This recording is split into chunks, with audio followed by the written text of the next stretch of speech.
Amis de la liberté, de la démocratie et de la bonne gouvernance, les Burkinabés ont besoin aujourd'hui de ce qu'on appelle la transparence. Qu'est-ce que nous appelons transparence? C'est la fin du népotisme.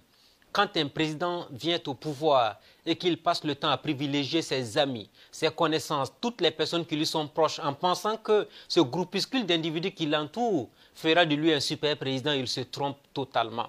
Si un président arrive aux affaires et qui ne privilégie pas les compétences et qui ne met pas en avant les Burkinabés qui sont intègres, les Burkinabés qui ont des vertus, les Burkinabés qui se battent, qui sont patriotes, eh bien, il fera une grosse erreur d'analyse.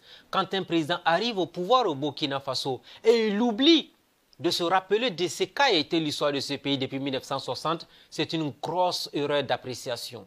Amis de la liberté, de la démocratie et de la bonne gouvernance, le lieutenant-colonel Damiba doit le savoir et on ne lui apprend absolument rien en la matière. Si dans sa gouvernance, il ne fait pas preuve de probité, si dans sa gouvernance, il passe le temps à protéger des gens qui lui sont propres, même s'ils sont empêtrés dans des affaires louches portant sur la gestion des deniers publics, il sera le seul responsable devant l'histoire du pays des hommes intègres et il sera le seul aussi à subir sans doute la volonté ou encore la colère populaire. Nous n'inventons absolument rien. Quelle que soit la puissance d'un président dans ce pays des hommes intègres, quel que soit le pouvoir militaire qu'il a, quelle que soit la sécurité qu'il a autour de lui, quand le peuple burkinabé n'a pas satisfaction, on n'a pas affaire à un peuple qui suit. Il peut suivre pendant un bout de temps. C'est un peuple qui peut vous accompagner. C'est un peuple qui aime le travail bien fait. Mais si ce même peuple-là se rend compte que vous ne respectez pas votre serment, si ce même peuple-là se rend compte que vous ne respectez pas les engagements qui ont été pris, si ce même peuple-là se rend compte que vous ne tenez pas parole, ce même peuple-là va se charger de vous rappeler que ce pays n'appartient pas à un président, à un gouvernement, à des présidents d'institutions ou à un groupuscule d'individus qui est au pouvoir. Ce peuple-là va vous rappeler que le pouvoir lui appartient et tout le monde le sait.